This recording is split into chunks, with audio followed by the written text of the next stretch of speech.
It is. Welcome to my YouTube channel. Here's where we have difficult conversation, feel the feels, and talk about our emotions and spirituality. One thing I want to talk about today is how to have a conversation. One thing I'm noticing, it's like a regular trend I'm noticing on TikTok, especially TikTok because I've been spending a lot of time there, but it's really true for everywhere. One thing I'm noticing is white people, hi, I'm white, just for the record, for the sake of the conversation, I guess. One thing I'm noticing is that a lot of white people just don't know how to have a conversation. So I first started this YouTube to talk about emotional evolution. One of the things that I do with my guides is talk about human evolution and how evolution has actually been stalled and gone backwards over the past 2,000 years, especially the last 1,000 years. And one of the things that I talk about with my guides is figuring out how to get back on the evolutionary scale. And I'm not gonna lie, this is really mostly directed to white people. And the reason being is because the way that my guides show me is civilization started in Africa. So they are kind of like the first generation civilization, therefore they are the most evolved. And then they extended out to the indigenous, which covers the Americas, Eurasian, and north of Africa. Kemet would be the second generation that is directly linked to the first generation. In Kemet, ancient Egypt was probably the peak or the height of evolution. So that is kind of why a lot of us are pulled towards learning more about ancient Egypt, about Kemet, and about the schools in Alexandria.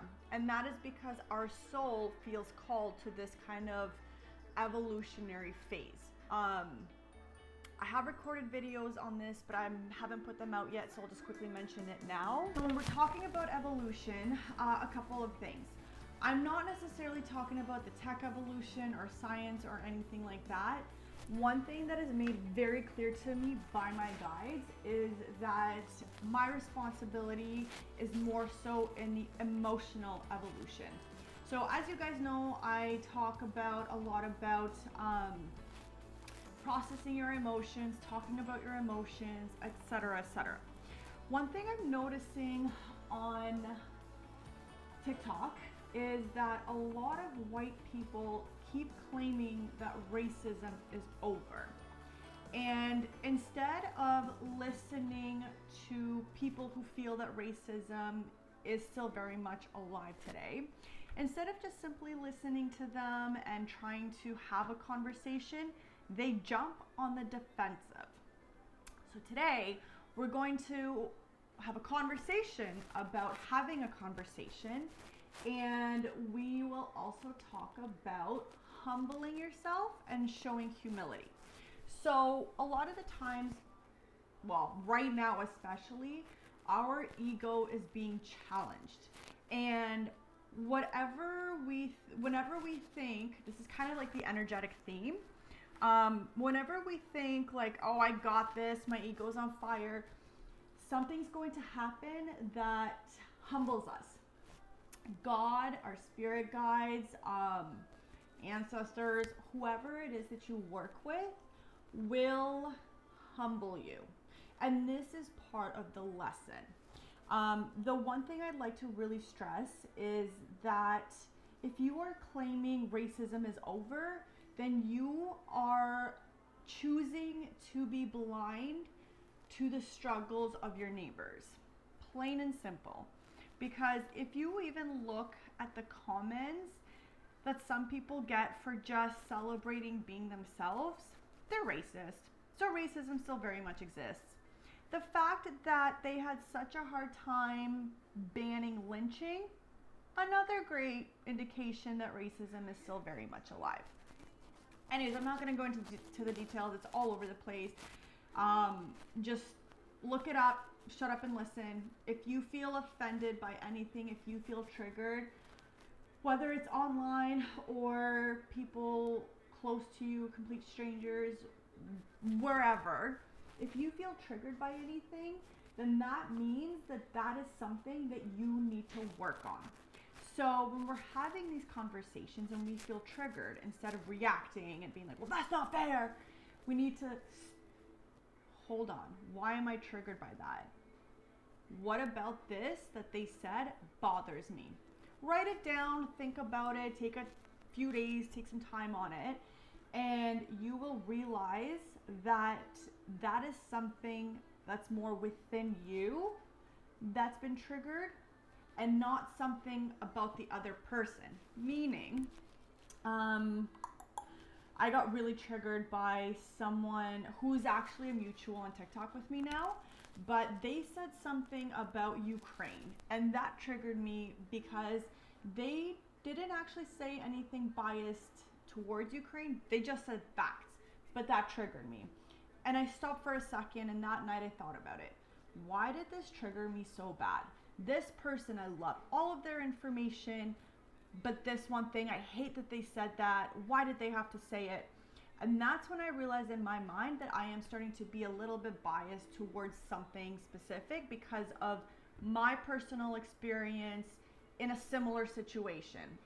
So then I had to stop and take myself out of this biasness, if you will, and think about more so in a sense of what does it have to do with me now? Meaning, with this whole Ukraine thing. And if you look through my TikTok, I'm going to leave them up for the time being until I make a video on it. I healed my inner child through this Ukraine war on TikTok. I am a war child, and when Ukraine's war came up and it was all over social media, it hit me like a brick wall. And I think a part of me was still in some sort of protection mode over Ukraine.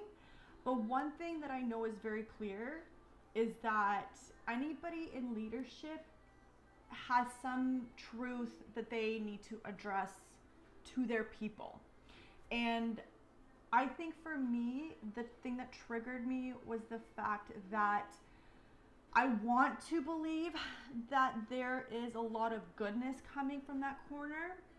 However, I know through my own experience how America, United Nations, how that political system works in regards to other countries. I don't want to get into conspiracy theories, but if you've lived it, you know. So one thing, this is the reason I'm giving you guys this example, is to let you know that it's completely okay to be triggered. We're almost supposed to be triggered because that's what helps our emotional and spiritual evolution. But I find what happens a lot of the times is we stall it ourselves simply because we are too much in our ego. We are too scared to be proven wrong. We are too scared to be humble, to find humility. And we will do whatever it takes to hold on to our ego, even if it means destroying the good parts of ourselves. And the reason that I'm saying it like that is because over the next 2 years, we will be heavily tested on our ego. Now, when I talk about judgment and all this stuff, I want people to understand that this is a judgment from our inner selves. It could be judgment from other people simply because they are observing, reacting, or saying something about the way we are, which is totally fine. Take it with a grain of salt. People are going to say stuff about you, whether it's good or bad, whatever you mean. But if people are saying something about you, whether it's validation or correction, you need to understand that there is some truth in there and something that you should look at within yourself, therefore creating inner judgment. It all connects. It all ties in together. But one thing that we really need to do, and this brings me back to my original point about going back to Egypt, is that over the last 2,000 years with colonization, with conquering, with all of this stuff, we have we haven't been able to have proper conversations. Therefore, we haven't been able to evolve properly. Therefore, we haven't been able to advance spiritually. So some of us are ascending spiritually. Some of us we can't even get past the fear and ego phase of this chart. So what I highly suggest for everyone, in order to have a better conversation or to learn to have conversations about difficult topics, is learn about your own emotions and how to process them. And this means journaling and observing when you were triggered by somebody else or even by your own self, your own thoughts, your own reactions. Take the time, be humble, find humility, and say, holy crap, that triggered me, I'll be right back. Try not to push yourself more towards something, a reaction, because your future self might not agree with your present self. Yes. So, in order for us to even start talking about spiritual evolution and ascension, we have to conquer our own emotions. Colonization really set us back. You can kind of look at the tribes or the types of people that were targeted in colonization. All of these were self-governing and spiritually advanced beings. I also like to think that part of the reason why colonization was so successful is because the more evolved beings had so much love and compassion that I don't think they could fathom the violence that was brought onto them. But yeah, so a special message to white people. You keep talking about, well, we all want one race, we all want to live together, we want unity, etc., etc. We need to do the work. White people are the least evolved beings, and that is because evolutionarily speaking, we are the last civilization, if you will, before the earth got hijacked and taken over. That topic is a whole other thing that you are not ready for yet, so we're not even gonna go there.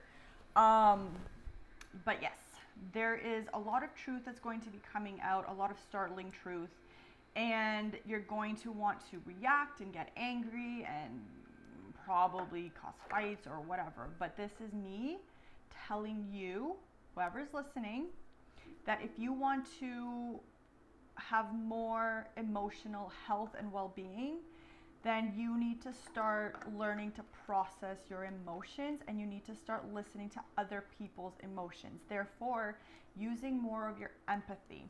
And unfortunately, in order to get to the good parts, you have to go through the ugly parts. You have to go through humbling your ego and coming to terms that you're not always right. So, if we want unity, we have to shut up and listen and do the work. That's kind of like my theme. Okay, so if you have any questions, ask, as always. Sending out a lot of love to you guys. And I am so excited what's going to happen for the next 2 years. I don't think you guys even fathom or can even realize the great reset that's happening, and what that actually entails. But I'm excited. I am so excited. I've been waiting 33 years for this. So we got this. We're going to do great. And as soon as we're able to have more respectful conversations, we'll be united. It's actually really simple. You just have to do the work. And people not wanting to do the work is the biggest challenge. So once you get past that, and to everybody doing the work, and to everybody going through their dark night of the soul from this awakening, going through the emotional purging, I'm sending out so much love and healing for you guys. It's not easy. I've done it more than once. Anyways, that's a whole other thing. But I'm sending you guys so much love and support, and yeah, okay. Bye.